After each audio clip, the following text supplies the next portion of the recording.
नमस्कार। आज हम एक बहुत ही पुरानी और अलौकिक कहानी की गहराइयों में उतरेंगे। ये कहानी है एक ऐसे शख्स की जिसने गरीबी से पीछा छुड़ाने के लिए एक बहुत ही ताकतवर शक्ति को बुला लिया। ये कहानी है लालच की, ताकत की और उस कीमत की जो अक्सर चुकानी पड़ती है। तो चलिए शुरू करते हैं। जरा सोचिए, क्या हो अगर कोई ऐसी शक्ति मिल जाए जिससे हर ख्वाहिश पूरी हो सके। बेहिसाब दौलत, ताकत, मतलब जो भी मन में आए वो पलक झपकते ही हासिल हो जाए।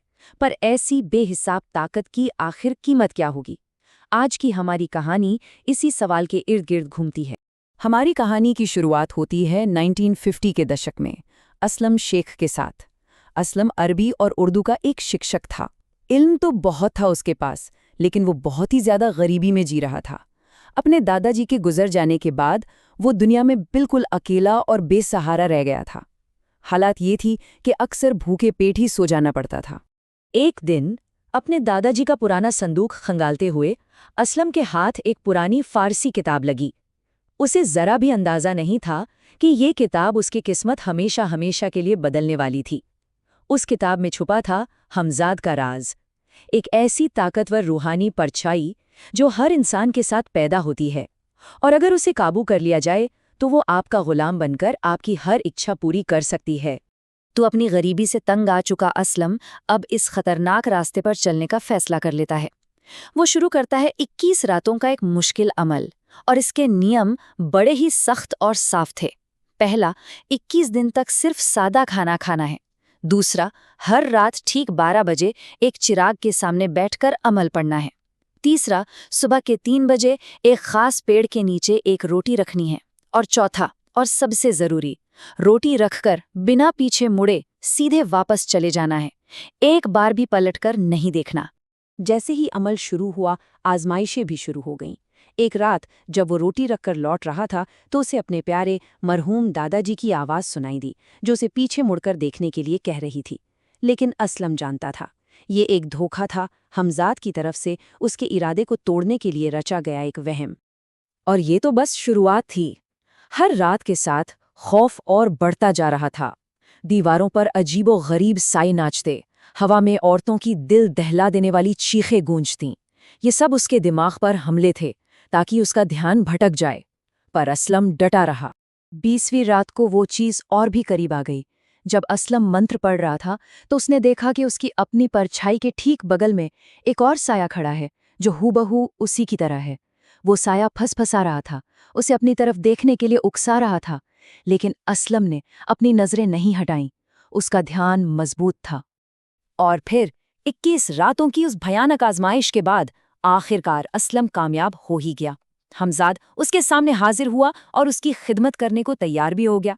लेकिन उसने 2 शर्तें रखी। असलम ने मांगी थी 100 साल की खिदमत। हमजाद मान तो गया, पर एक बहुत बड़ी चेतावनी के साथ। उसे कभी भी किसी भी हालत में नापाकी की हालत में नहीं बुलाना है। और यही वो एक शर्त थी जो आगे चलकर उसके खात्मे की वजह बनने वाली थी। और बस रातों रात असलम की दुनिया ही बदल गई। उसकी टूटी फूटी झोपड़ी अब एक आलीशान हवेली बन चुकी थी। शुरुआत में तो उसने अपनी नई ताकत का इस्तेमाल अच्छे कामों के लिए किया, जैसे एक दोस्त का चोरी हुआ सामान वापस दिलवाया।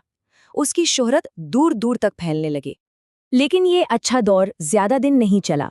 जल्द ही असलम अपनी हवस का गुलाम बन गया और उसने हमजाद को एक औरत को अगवा करने का हुक्म दिया।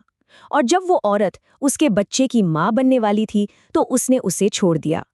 उसकी भूख बढ़ती ही जा रही थी और आखिरकार उसकी नजरें जा टिकीं लखनऊ के नवाब की बेटी शहजादी पर। असलम हर रात शहजादी को अपने पास बुलाने लगा, लेकिन शहजादी ने हार नहीं मानी। उसने अपने वालिद नवाब से फरियाद की, जिन्होंने मदद के लिए एक बहुत ही दाना मौलवी को बुलाया।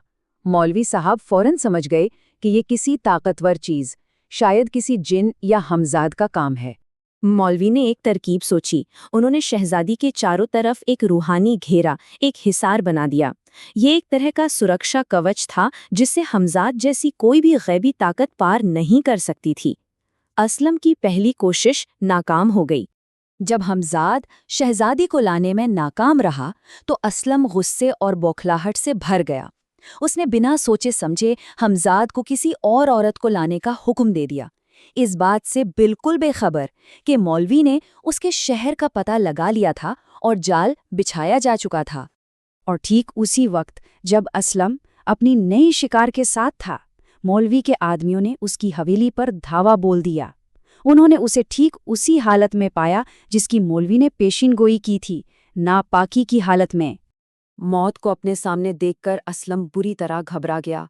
वो चीखने लगा, अपने हमजाद को मदद के लिए पुकारने लगा, लेकिन उसकी पुकार का कोई जवाब नहीं आया। तभी मौलवी साहब सामने आए और उसे वो सबसे ज़रूरी शर्त याद दिलाई जिसे वो अपनी हवस में भूल चुका था।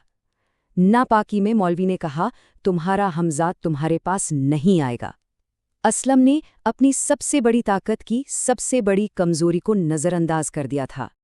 अपने हमजाद के बिना असलम बिल्कुल बेबस था। मौलवी के आदमियों ने उसे पकड़ लिया और उसकी जिंदगी का वहीं खात्मा कर दिया।